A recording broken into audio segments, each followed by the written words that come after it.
driver can get you to the stadium. I heard it. No, I heard it. I did that for your benefit. I was like, told Toby I get this should be favored. And I get there should be. I talked about it on the radio have show that, this morning. but I think 14. The 14 is older. 14 touchdowns. It was like, I was like, this team. I was like, based on what the team did in the last couple weeks, the team is. I was looking for John Rowe. I didn't think Kansas and Kansas State were anomalies. Directly on the right. Directly on the right. Oh, look, there's a stadium. Robert goes, yeah. I go, yeah. Left, just turn left. Catholic Family Center or whatever. It's not a building, he said, but, okay, we're This here. week feels weird. Well, we are somewhere. We are somewhere. Yeah. Honestly, I kind of feel like I feel like we're living in fake time right now. I didn't realize that that's how it was feeling, but I did feel a little off. And then they mentioned that. I think it's weird. Yeah. I think I'm gonna run up and start yelling at her. It's all this dream.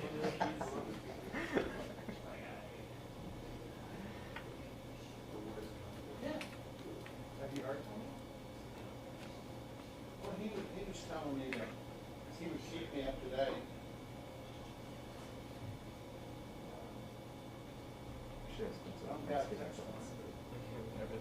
Yeah, I'm prepared. I'm probably getting no shows. Huh? Good folks with a legacy. Honestly, I'd respect it. I would too. I might. It just depends on what the day attachment is. He's got things going on. Is he skipping today? I'm just a good utility backup. I know where my dad's batting helmet are. I can get those.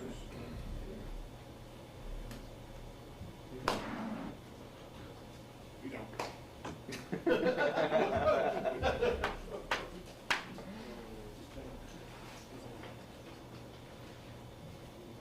Eric, that's a nice quarters of. Yeah, me again.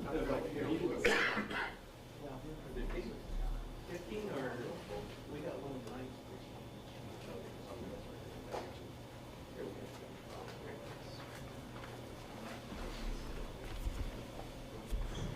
We have a phone that can spend most of the time. Oh, wait, there's. Pop up the search. It's like I'm definitely getting hold of Chick-fil-A. In like 50 years or something.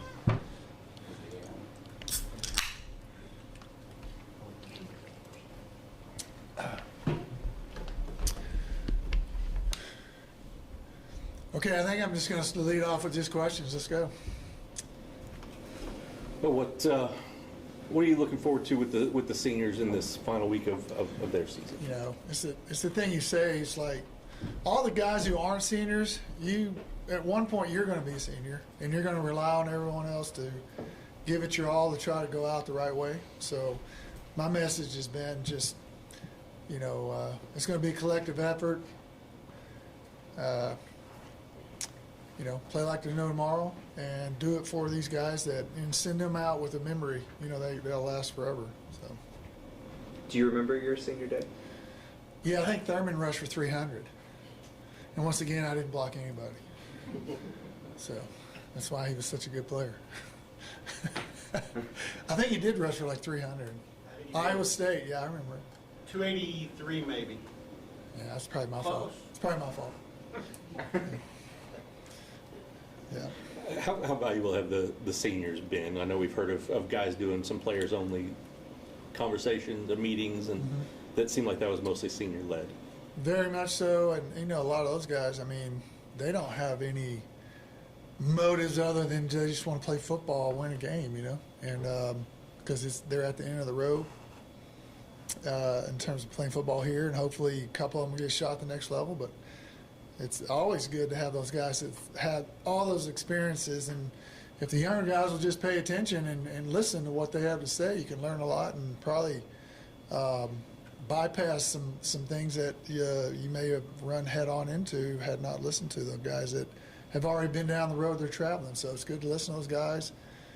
It's always nice to have an older guy speak up and be a leader, and because generally when an older guy that's been through it speaks up, most people listen. Doug, as a former player and as a coach now, how much do you look back and say how much a college football career can prepare you for life? Definitely, like for myself, brought up probably on the other side of the tracks. We didn't have much.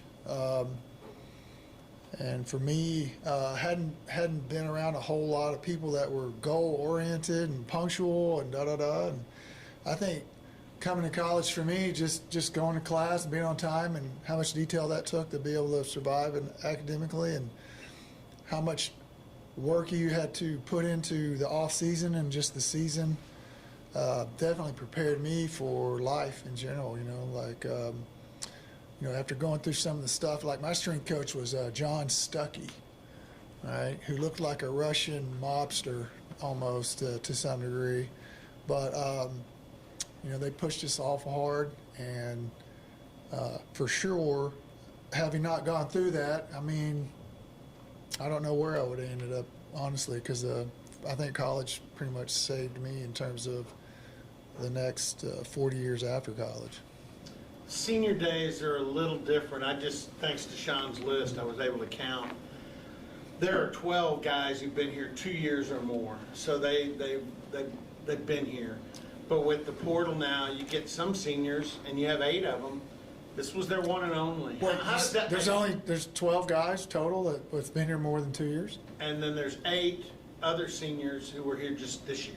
Okay. So that's what's changed about senior day. The old timer or the long timers, and then you have some short timers. Question is what you're The asking. question is, how does that change things, or have you noticed any different between? No, I think once you get to the end of anything, regardless of the amount of time you spent there, it's your last roll through it. I think it means a lot to you, regardless of how much time you spent somewhere. It's your last shot. So, in my opinion, putting myself in their shoes, it would mean as much to me as if I stayed somewhere 5 years or whatever, because it's your last one, and we're the people that had enough faith and trust in them to come here and play for us, and I think it still means a lot to those guys. Now, I think maybe a guy that's been somewhere 5 years and been through it, worked his way through, there's probably a little bit more, but I'd say in general, those guys that are, if you're a senior, you're a senior, so it's your last shot. The other thing I think of, Doug, is, and I don't remember whether you were starting to work toward the combine your senior year or not, but No. for a lot of guys, this is it. They will put the helmet up, and it won't go on again. I have a pretty unique answer to that question for myself. It's like I had a lot of people ask me, did you have a shot at the NFL? And I said, no. And they go, well, why not? I said, because I wasn't good enough. Plain simple. I just wasn't a good enough player. I wasn't big enough. I wasn't good enough. But, you got to think about, they start camp with 90 players. They whittle it down to 53. And you got about 8 to 10 P squad guys. A free agent making the NFL is astronomically, the odds are against you. So hats off to those people. But it's hard to make it, man, in the league. And I think just going through college and all the tough times and all the hard work you put into it, I think a lot of our guys, just like for me personally, are getting life lessons, not just preparing for the NFL. Because, shoot, 1 or 2 guys here and there make that thing. It's hard. So. What is this season meant to you to be the head coach of your alma mater? That means a lot. Obviously I don't like the record, the numerics of it, but just the opportunity, for Chad Weiberg to have the faith in me to be able to get us to the finish line. It means a lot that they saw something in me that they felt like I could, be the front man for this football team. And I'm kind of tired of saying through these tough times, because that's, who cares? No one cares. It's been an honor to do it. it's been kind of unique and cool to go through this as a head coach. Like I said before, I've never been a head coach in any way, shape, or form. So it's kind of neat to get this perspective on it. So, like, for me, like, having not done that, I always wondered, I wonder what that's like. I wonder why that guy thought to do these things and da-da-da. Now I kind of get it a little bit, you know, to some degree. So it's good to be able to look through the curtain and look at the other side of it and see, you know, how sometimes head coaches, you may disagree with what they're doing. You can kind of go, okay, now I kind of get why they did that, you know, that kind of thing. So it's kind of cool just to go through that and just have the experience and you know, when you go through your life at the end of the thing, you know, you look back and there's moments, and this will be one of them for me. So it's awesome. Whoever the next head coach is, what's the number one thing that they have to have success here? The number one thing is, to me, it's obviously you have to do a phenomenal job of picking the right players. And anybody can pick an all-star team, okay? It's picking the right guys and being able to develop and pick a team where you have certain levels of talent and you have certain levels of leadership and things that when you put all that and stir it up, it equals a championship team. It's anybody can put together a championship team, and we've all seen them implode, right? So to me, that guy's got to do a good job of reaching and researching inside out each one of these guys, not just what you see on tape, but inside out. I think a guy that can evaluate that way and have those kind of tools is critical in this game, you know, because, and, you know, just in general, I mean, just watch tape, you know, you're going to see what you're going to get. You can tell who it matters to. You can tell, like, after the whistle, kind of how guys react to certain things, kind of what you're getting, you know. You know, you don't particularly want the guy throwing his helmet on the sidelines, maybe, even though he's really, really good. It may be not really good down that locker room, you know, that kind of thing. So I think that part, just being able to assess and make good judgments on picking a team is critical to me. And it's hard to do because the allure of picking the big, fast guy and all that stuff, it's hard to say no to. And then you just got to continue to research and see if he's a guy that's going to fit what you're trying to accomplish. How do you, I imagine that's gotten more difficult in the portal era where everything's happening quickly. How do you evaluate a guy's character through the portal? Well, I mean, and just like anything, you're going to pick up the phone and call people that's had contact with him. You're going to talk to the high school coach. You're going to talk to maybe a teacher. You're going to talk to teammates that he may have had that had graduated. You're going to talk to other coaches that have moved on from that particular school to another school, and you're going to find out. You're going to do your research. I think a lot of times it's just real easy to pick a 6'3" guy that runs a 4'2". And sometimes in my lifetime, sometimes that stuff's it backfires on you, you know. They're not what you thought they were character-wise. They're in that locker room and that are wanting to tow the wagon in the same direction, you know. So you got to be careful. But you do your research and make as many calls as you can. And it's kind of like, you know, these pro scouts. They come in here. They don't watch tape. They're talking to the strength staff, the position coach, teammates, the trainers, all the other stuff. They're trying to find out, if I'm going to invest in you, I want to make sure you're solid off the field, you know, unless you're just elite. If you're elite, then you maybe need to hire some people to help handle it. Your thoughts on Iowa State? Classic Iowa State. I know they've had a lot of injuries on defense, but their scheme gives them a chance because it's just so difficult. They definitely evolved back there on the back end of what they do. It used to can kind of see what they were doing. It's so much different now, but they kind of unfold into the same things, but it's hard to tell in your pre-snap. But they've had a lot of injuries on D. I think they're light. I think they do it old school. Like if you try to go big on them on defense, they're going to split out those big tight ends and mismatch your nickels and your guys inside. And if you play normal, then they're just going to ram it up your, you know, tailpipe. So I think the quarterback's a really good player. He's kind of similar to the guy they had that's with the 49ers. Not saying he's that guy, but it's Beck, right? That's Anthony's son, right? The guy that's the head coach for the St. Louis Battlehawks, or was, right? Yeah, he's a good dude. I think did he play at West Virginia? Wasn't he a tight end or something? Or Notre Dame, West something Virginia. like that? And he was He's in the NFL for a long time. Great guy. I kind of know him. His son's a really good player. I remember he was trying to get me to recruit him. I think I was at TCU at the time, and we had a bunch of guys, but he's a really nice player and kind of fits the mold and the model for what they represent. You know, just tough guy, workmanlike, take care of the ball, chew up the clock, run it, take shots. They're humongous up front. You know, we're going to have to try to find ways to pick and choose when to stop the run and when not to. And, you know, some of those tight end guys, they win with size, and you got to kind of double the right guy at the right time. You got to get lucky a little bit. You know, they do a good job mixing it up, and he can run too. That's the other thing. I mean, he can take off, and he can hurt you with his legs a little bit. So, and they hadn't had probably a season they're used to, but they're still a dangerous football team, and they're a really good football team. And they're well coached. Coach Campbell does a good job. Doug, during the season, we've talked about your assistant coaches, how invested they've been in, and you said that it's really, you're setting a resume for what your next steps will be. Let me ask you, what are your plans? What do you want to do after this season? Some surfing sounds good. Golf. No, I don't know. You know, the thing about all these coaches, me included, is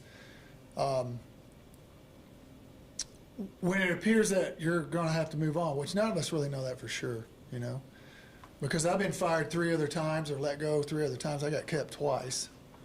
So you don't know. You don't know who they hire, who knows you, or who you know, whatever, or what they need, or how it unfolds. So I don't think anybody's totally counting themselves out of not being here, but they can't keep us all. And, you know, you have to, what's difficult for everyone is at this time of year, no one's really wanting to talk about hiring and firing and jobs. They're trying to figure out how to get to the bowl game and get a double paycheck.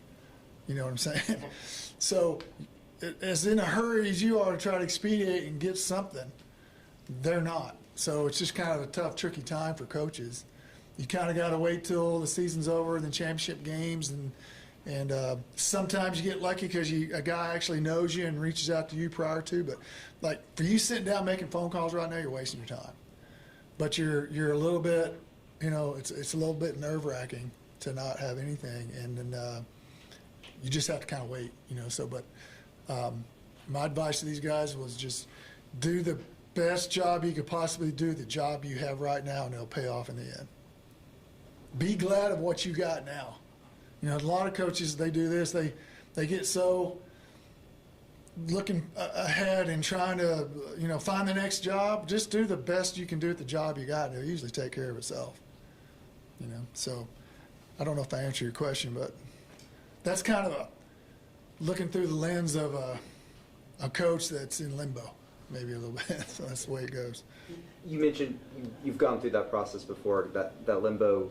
Is there anything you like to do with that kind of time in the middle while you're kind of waiting on decisions? Yeah, I mean, it's good to go as a coach to go to bowl practices and watch how other people do it and take notes and maybe network a little bit and just kind of watch and see who you can go watch and just maybe reconnect with some people or, like I said, network. And I like going and watching how other people practice and how they handle their players through a practice routine, stuff like that, and how they prepare in a bowl.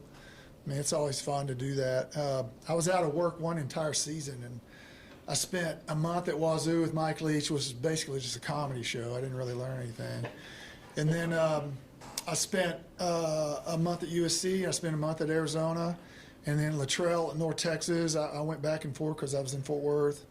And then it was when Sonny Dice was at SMU, and I went over to SMU and spent a lot of time at each of those places just taking notes and writing things down. And it's just really cool to always see how someone else sees, you know, how they view what to do and how they do it. And you always pick up something if you pay attention. So for me, that's kind of probably what my next step's going to be. I'm sure Where you like to surf? Anything below 6 feet. Anything above my head, I'm out. Anything below my head, I'm probably good. I don't know. I've surfed the Strand for a while. Costa Rica is my home base, probably. Jaco. And I'm a horrible surfer. Don't get it twisted. I'm not any good. I just like doing it. It's a great workout. So, you know, love to play golf, love to mountain bike, jog, train, stay pretty active. I get bored real easy, and I don't sit still very well. You know, I was hell for elementary school teachers. They didn't like me so much because I couldn't sit still. So I'll stay busy. I'm not going to have a problem finding something to do. Promise you that. So. I know you've been proud of the effort you've seen from the guys. I'm sure you could name a lot of people, but are there 2 or 3 guys that really surprised you this year, just in terms of Well, how much they Robinson improved? kid, you know, I watched him and Campbell. Like, what? He's on the team. Like, that's what we got. You know. Because he's not, I mean, he's going to go out there coin toss and no one's going to be afraid at all. You know what I'm saying? They're going to ask if he's a kicker. But, man, what a ball player. That kid, you know, I know I'm beating him into the ground with how proud I am of him. But did y'all see the play he broke up on that deep ball at the last minute? And He almost snatched it. he should have, I mean, with his eyes away from the ball and time, I mean, this guy's just an instinctive. I mean, that guy right there to me is just, you know, he embodies, you know, I'm going to go deep old school. He needs to get the Rick Annell Award if there was such a thing, you know. That's what that guy is to me. A walk-on, you know, that made it the hard way. And I don't know if any of you guys know who Rick Cowboy Annell is, but that was a bad piece of meat now. So that kid, I'm super proud of that kid, you know, in general. He seemed to step up to even another level the last couple weeks. Yeah. Do you have any theory for why why that's happened the last Well, I couple just think games? we started relying on him more because we saw what he's producing and what he's putting on the field. And with more responsibility, he just keeps turning it up a notch, you know. Like a lot of the stuff they formulate defensively, they're trying to funnel things to him, and he's answering the bell, you know. So he hasn't shied away from the responsibility of being the guy they're relying on. A lot of people, you rely on somebody enough, and it gets in their head, and they fold. And I don't think he's that kind of guy. You know, it's kind of like playing in a scramble, and you're the last guy to hit the drive, and it needs to be in the fairway. He puts it right in the middle. I'm probably going to hook it left, you know. So that's my analogy on that guy. Anything else? Thanks, guys. All right, guys, thank you. Thanks. Doug, have a good Thanksgiving, man. All right, you too, man. Hockey pie, here I come. I'm never going to be the last guy to drive. Yeah, our team is testing. Failure. The guy that we're like, the adult Does anybody know if Tel Pine was over too? driver.